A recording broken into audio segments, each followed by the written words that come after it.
स्वागत है आपका भारत वॉइस में। क्या कर्नाटक में भाजपा की सरकार गिरने वाली है और येदियुरप्पा पार्टी से अलग होकर कुछ नया खेल करने वाले हैं?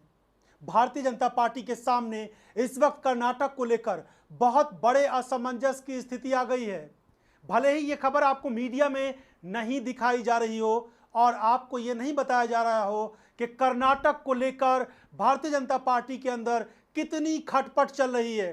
केंद्रीय नेतृत्व से लेकर कर्नाटक तक में भारतीय जनता पार्टी के नेताओं के बीच इतना उतार चढ़ाव और इतना बड़ा विवाद बढ़ता जा रहा है कि इसकी कोई मिसाल इस वक्त नहीं मिल सकती। लेकिन बाकी मीडिया में ये खबरें नहीं दिखाई जा रही है। एक तरह से इस खबर को साइलेंट कर दिया गया है। अगर यही खबर कांग्रेस शासित किसी राज्य की होती तो अब तक ये खबर आ चुकी होती कि येदियुरप्पा या फिर जो कांग्रेस के नेता होते वो अलग से अपने विधायकों को अलग करके कुछ नया खेल कर रहे हैं। लेकिन यहाँ की खबर नहीं आ रही क्योंकि ये भाजपा शासित राज्य है। इस बात को अलग रखें, लेकिन बड़ी बात यह है कि आपने सुना था और सब लोग जानते हैं कि येदियुरप्पा ने खुद ये कहा था कि 25 तारीख को शाम तक पार्टी आला कमान की तरफ से जो फैसला हो जाएगा उसको वो स्वीकार कर लेंगे। और ये कहा जा रहा था कि येदियुरप्पा को हटाकर किसी और को मुख्यमंत्री बना दिया जाएगा। लेकिन आखिर इसमें कठिनाइयां क्या आ रही है? कठिनाइयां ये आ रही है कि पार्टी आला कमान अभी तक यानी 25 तारीख की शाम तक ये फैसला नहीं कर पाया है कि येदियुरप्पा को हटाया जाए या नहीं। येदियुरप्पा को हटाए जाने के लिए बड़ी दिक्कतें हैं। एक तरफ दिक्कत यह है कि अगर येदियुरप्पा को नहीं हटाया जाता है तो भाजपा के बहुत सारे नेता हैं जो एक तरह से येदियुरप्पा से बहुत ज़्यादा नाराज हैं और उनका आरोप है कि येदियुरप्पा पर भ्रष्टाचार के जिस तरह के आरोप लग रहे हैं उससे पार्टी की छवि को नुकसान हो रहा है। पार्टी के बहुत सारे नेता लंबे समय से इस कोशिश में लगे हुए हैं कि येदियुरप्पा को मुख्यमंत्री से हटा दिया जाए, इस कुर्सी से हटा दिया जाए और किसी और को इस कुर्सी पर बिठाया जाए।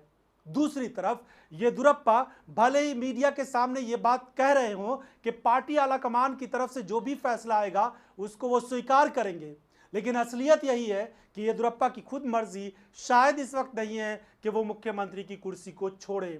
दूसरी तरफ लिंगायत समुदाय की तरफ से साफ तौर पर भारतीय जनता पार्टी को ये बात कह दिया गया है कि अगर येदियुरप्पा को हटाया गया तो फिर ये समझ लीजिए कि लिंगायत समुदाय भाजपा का साथ छोड़ देगा। और ये बात साफ है, सभी जानते हैं कि अगर लिंगायत समुदाय ने भारतीय जनता पार्टी का साथ छोड़ दिया तो कर्नाटक में भाजपा सत्ता में आने के लिए शायद तरस जाए और लंबा समय उसको लगे फिर से सत्ता में वापसी करने के लिए। येदियुरप्पा को लेकर लिंगायत समुदाय के अंदर एक भावनात्मक जुड़ाव है और वो कह रहे हैं कि किसी भी तरीके से येदियुरप्पा को इस वक्त मुख्यमंत्री की कुर्सी से ना हटाया जाए। बहुत सारे लिंगायत समुदाय के जो बड़े नेता हैं या जो धार्मिक मठाधीश धार्मिक नेता हैं वो सब भी ये बात कह रहे हैं कि कोई हम ये नहीं कह रहे हैं कि येदियुरप्पा को जिंदगी भर के लिए मुख्यमंत्री बनाया जाए, बल्कि उनका ये जो कार्यकाल है इसको पूरा करने दिया जाए। भाजपा को बार बार धमकी भी दी जा रही है और ये कहा जा रहा है कि वो इस वक्त येदियुरप्पा को लेकर कुछ और ना सोचे। और यही वजह है कि पार्टी आला कमान इस वक्त भारी संकट में है और समझ में नहीं आ रहा है कि आखिर आगे क्या फैसला करें। लिंगायत समुदाय के बारे में आप में बहुत सारे लोग ये जानते हैं कि 17% से ज़्यादा उनकी आबादी है और सबसे बड़ी बात यह है कि एकजुटता ऐसी है कि वो जिसको कहते हैं, जिसको चाहते हैं उसी को वोट देते हैं, एकजुट होकर वो वोटिंग करते हैं और ये सब वोट भाजपा को जाता है येदियुरप्पा की वजह से। और अगर लिंगायत समुदाय ने भाजपा का साथ छोड़ा तो भाजपा के लिए और ज़्यादा कठिनाइयां हो सकती है।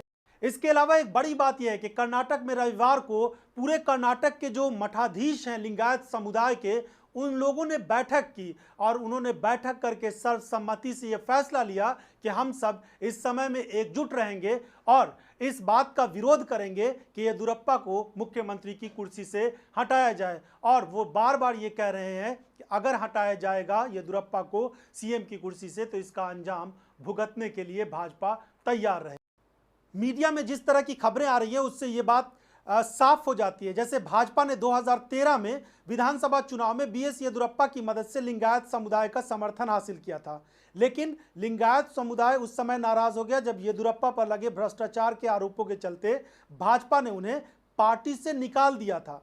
अलग होने के बाद येदियुरप्पा ने कर्नाटक जनता पार्टी बनाई थी। इसका नतीजा ये हुआ कि लिंगायत वोट कई विधानसभा सीटों में येदियुरप्पा और भाजपा के बीच बंट गया था और इसका भाजपा को बुरा खामियाजा भुगतना पड़ा। विधानसभा चुनाव में भाजपा 110 सीटों से घटकर 40 सीटों पर सिमट गई थी। तो भारतीय जनता पार्टी के लिए कर्नाटक में भारी संकट है, धर्म संकट है और ये समझ में नहीं आ रहा है भाजपा के शीर्ष नेतृत्व को, पार्टी आला कमान को कि क्या फैसला करें, क्योंकि कर्नाटक में कोई भी फैसला अगर करती है तो दक्षिण भारत में जो भारतीय जनता पार्टी का कमल खिला हुआ है वो कमल मुरझा सकता है। और जाहिर सी बात है जेडीएस और कांग्रेस पार्टी की बड़ी गहरी नजर है यहां पर, क्योंकि जेडीएस और कांग्रेस पार्टी के ही बागी विधायकों ने जो वो वहां से टूट कर आ गए थे एक तरह से, तो फिर उसके बाद वहां पर कर्नाटक में येदियुरप्पा की सरकार बनी थी। हालांकि बाद में चुनाव हुए, बहुमत साबित करना था जेडीएस और कांग्रेस पार्टी को, वो बहुमत साबित नहीं कर पाए थे।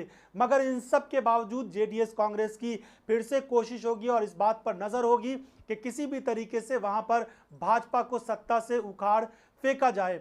हालांकि ये काफी मुश्किल है इस समय में। अगर येदियुरप्पा को भारतीय जनता पार्टी मुख्यमंत्री बनाए रखती है तो भी भाजपा के बहुत सारे विधायक के टूटने का डर बना हुआ है, क्योंकि बहुत सारे विधायक इस उम्मीद में थे कि जब 2 साल का कार्यकाल पूरा हो जाएगा येदियुरप्पा के मुख्यमंत्री बनने का, तो उसके बाद उनको उनके पद से हटाकर किसी और को मुख्यमंत्री बनाया जाएगा। मुख्यमंत्री के कई सारे दावेदार हैं, हम इस पर अभी चर्चा नहीं कर रहे हैं, लेकिन असल बात यही है कि भाजपा के सामने बहुत बड़ा संकट कर्नाटक को लेकर आया हुआ है। देखते हैं कि इस पर भाजपा आलाकमान की तरफ से क्या कुछ नतीजा निकलता है या पार्टी के नाराज नेताओं को मनाते हुए आगे लेकर जाती है और पार्टी में जो ये भूचाल मचा हुआ है उसको कम करने में कामयाब हो पाती है। इससे जुड़ी हुई कोई भी अपडेट होगी तो वो फौरन हम आपको बताएंगे। अगर आपको भी लगता है कि कर्नाटक में येदियुरप्पा को मुख्यमंत्री की कुर्सी से हटा देना चाहिए, या फिर आपको लगता है कि जेडीएस और कांग्रेस की सरकार एक बार फिर से आनी चाहिए कर्नाटक में, तो अपनी राय हमें ज़रूर दें। अगर आपको ये वीडियो पसंद आए तो लाइक और शेयर ज़रूर करिएगा। फिलहाल धन्यवाद।